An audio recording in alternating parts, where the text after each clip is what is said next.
And we're live. Hola, hola, hola. Hello, my friends. Bienvenidos a mi video. Welcome to my video. We're going to be talking about aprendiendo español, learning Spanish. So I'm going to be teaching you some tips and tricks to learning Spanish. If you don't know anything about me, I'm fluent in Spanish. I'm bilingual, and I learned that mostly as an adult. So I'm going to tell you some tips and tricks that helped me with learning Spanish. We're going to talk about what you need to know to learn Spanish, and we're going to break it down. So the first most important thing is correct pronunciation, and it's actually as simple as a few sounds that are different in Spanish. So we have a, e, o, u. Let's break it down and talk about each one of these. So the A says ah. Everybody, ah. Ah, as in you take a drink of water. Ah, that was some good water, right? Or the doctor says, open up and say ah, ah, right? Ah. The E says eh, eh. This is like in the word egg. So we have this sound in English for E, but not in every circumstance, right? E makes a lot of sounds in English. It just makes one sound in Spanish, eh, eh. The I in Spanish can be a little confusing for a moment, but the I in Spanish sounds like our long E in English. E, E. So the I is E. It's also called E. All of these letters make the sound that their names also are. A, E, O, U is the names of the letters, and it's also the sounds they make. Now the O to the untrained ear sounds like an English O, but I'll show you the difference. Here's the English O. Oh, yo quiero un taco, right? Should be yo quiero un taco, right? So the O is formed at the front of the mouth. In English, we form our O at the back of the mouth. Our mouth is more open, right? Oh, right? Oh, that's the English O. The Spanish O is a deeper, darker sound formed at the front of the mouth. O, right? A, E, I, O, U. So that to the untrained ear that's focused in on English, it sounds the same. O, right? The O is a little bit different, formed at the front of the mouth, deeper, darker sound, right? The U says ooh in Spanish, like ooh, shiny, right? A, I, O, U. Let's talk about a few other sounds that are different. The J in Spanish is called jota, and it sounds like an English H, right? So, it's found in words like jalapeno and Jose. That's why we don't say Josie and jalapeno, right? The H in Spanish makes no sound at all. Every time you see an H, it doesn't make a sound. That's why we say hola, not hola, right? So when you see an H in a Spanish word, skip over it, unless it's making the CH sound or the SH sound, right? It helps other letters to make a sound, just like in English. But the H, for the most part, does not make a sound. What other letters? We have enye. Enye. So they have the regular ene, like we have in English, but enye says nya. It's found in words like jalapeno and piñata, right? The enye says nya, like an ny almost, right? So we're going to talk about G for a second. The G in a lot of situations sounds like our regular English G, right? But if it has an E or an I after it, it makes the jota sound. That's following a similar grammar rule as in English, in that in English, if a G has E, I, or Y after it, it sounds like a J. In Spanish, if a G has an E, I, or a Y after it, it sounds like a jota, which sounds like our English H, right? So that can get confusing. It'll be like, why is the G sounding like an H here? It's because it has an E, I, or a Y after it. It doesn't sound like an H. It sounds like a jota, but to us, that sounds like an H, right? So in knowing those pronunciation differences, it's like a key to pronouncing and understanding a lot more Spanish. Another thing that can be helpful to know is that words that start with S, let's write some down. Words that start with S in English tend to start with an E in Spanish. So we have school. School is escuela. Escuela. Escuela is school. We have Spanish. Spanish is español, right? Español. So there's our ñ that I was talking about, español. So we have spatula. Spatula. Espátula.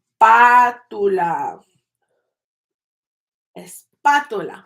Espátula is spatula in Spanish. So that's a helpful key to understanding more Spanish is knowing that oftentimes words that start with S in English start with ES in Spanish. Another little tip is the ing. Words that start with ing, not start, end with ing, meaning an action that we're in the middle of doing. I am talking, I am teaching, right? It ends with yendo, endo, or ando. So depending on if it's an AR verb, an ER verb, or an IR verb, depends on which one of these it is, but this is the ing ending in Spanish, right? So these are little tips and tricks to understanding more Spanish. Another thing that you need to understand to learn a second language is what is the natural process of learning language. I felt like this was super helpful for me in learning Spanish.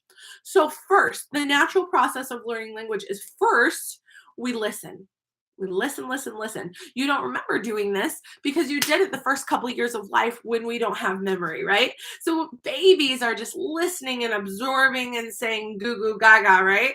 When they say their first word, mama, dada, no, no, no, whatever their first word is, ba, ba, ba, they're encouraged. You said a word, yay! And so they're encouraged to keep trying, right? So usually we don't start off with a full sentence as our first word, right? So we start to listen, listen, listen. And they say babies understand over 100 words before they say one. So listening is an important key. So how can you as an adult listen in Spanish? I know people who moved to America and learned English from watching Sesame Street on TV, from watching the news on TV. So I would definitely recommend watching TV shows or movies in Spanish. You are absorbing and listening to the language. And whether you understand it or not, that helps your brain to get used to listening to language. The second step is to start paying attention and pulling out those vocabulary words you understand and trying to piece it together to figure out what they're talking about. When I was learning Spanish, I was at a missionary language school to learn Spanish, and I was at a college that was two schools in one. The bigger school was for Hispanics to learn about the Bible and get trained for ministry, and so I was surrounded by Spanish speakers. I was single at the time, and most of my classmates in the language school were married, so they lived in apartments or off campus, right? I lived in the dorms, so I had a roommate one semester who was from Bolivia, a roommate from Venezuela, um, later a roommate from Nicaragua. So I was having all of this influence of learning and listening, and I spent hours in the cafeteria. So I would get there early and I would stay late each meal in the cafeteria, just sitting there and listening to people. And sometimes they would involve me in their conversations, and I wouldn't always understand exactly what the topic was or what we were talking about. But that is a wonderful way to learn if you don't have that opportunity. But also it was difficult. I had to take naps because I would get these horrible migraines because it's like your brain is doing difficult math problems all day long. I wanted to quit. It was so hard. I was in tears at some points because it was so frustrating to learn a second language. It can be very difficult, but also rewarding. So hard things are rewarding things oftentimes. So I very much recommend listening to Spanish. If you know someone who speaks Spanish, ask them to practice with you. If you're related to someone in your family that speaks Spanish, ask them to one day a week only speak to you in Spanish, right? That's excellent practice, right? Only talk in Spanish one day a week. For me, with my mother-in-law, I keep my practice up. We have my mother-in-law over on Saturdays, and I just speak Spanish with her. And so that's awesome. It's great for my kids to listen to that Spanish, and we're trying to get them to speak a lot more. So for my kids, they are used to listening to Spanish and responding in English. So for my kids, we are encouraging them to, okay, that's a sentence you wanted to say in English. Now, this is how you say it in Spanish. You need to say it because it's easier to listen and understand. Maybe a lot of you have experienced that. You've taken Spanish classes in school. You can listen to people talk in Spanish and understand it. So the next step is learning to respond, learning to teach yourself to speak, having the bravery to make a mistake, because the next step in language learning is to learn to talk. So first we listened for a long time, then we started to say one word at a time. Then we were corrected as we started to talk as toddlers and we say things wrong. My 4-year-old still confuses she and he and she. So he still makes mistakes in grammar, right? So we correct him like, no, daddy's a he, not a she, right? Still gets it wrong. That's okay. So that's a normal process. Sometimes you get made fun of for speaking wrong. I remember I said cellular for cellular phone, and my roommate from Nicaragua, she was like, "What did you just say? Cellular? No, celular." To me, celular, cellular, same difference, right? Cellular. The U says ooh. You make it sound weird, right?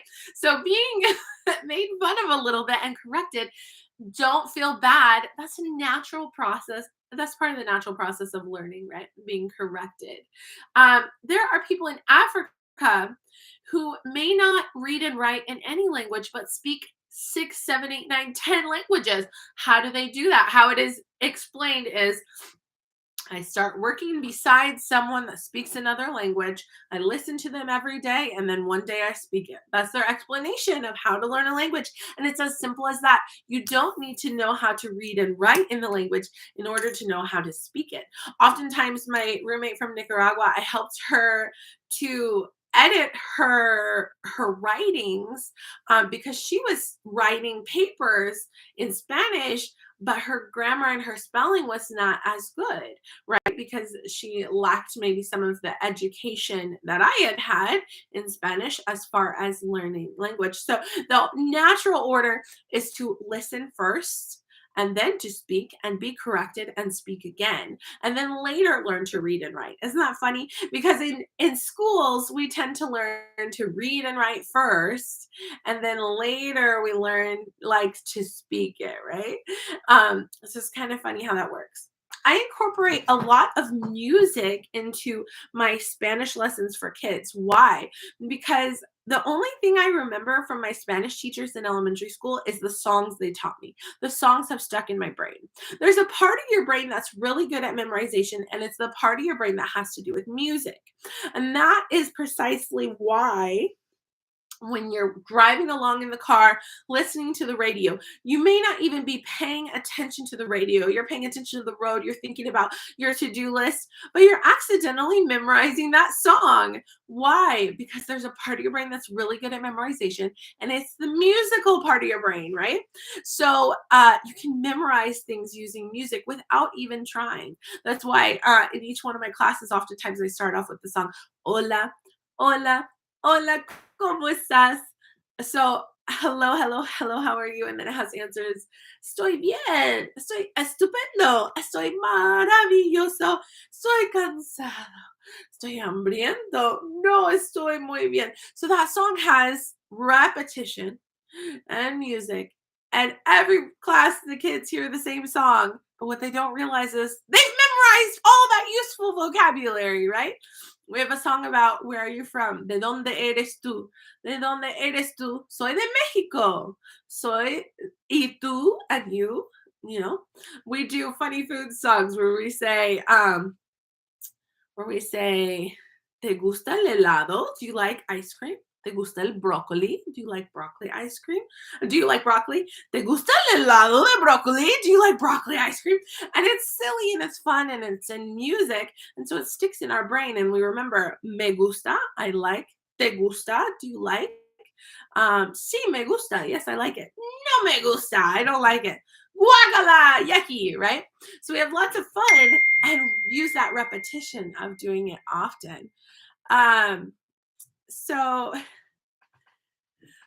I just received a text message. Anyway, so those are some of my tips and tricks about learning Spanish, practicing it. Um,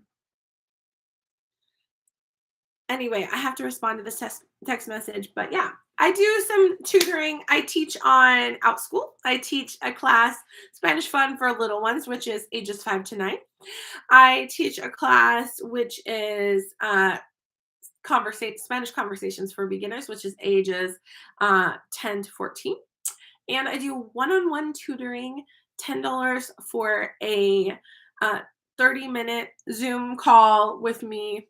Just that's outside of OutSchool. This is for adults or anyone that wants to take a one-on-one class. All right, thanks so much for watching. If you're interested in taking a class or tutoring, comment below. Have a great day. Bye.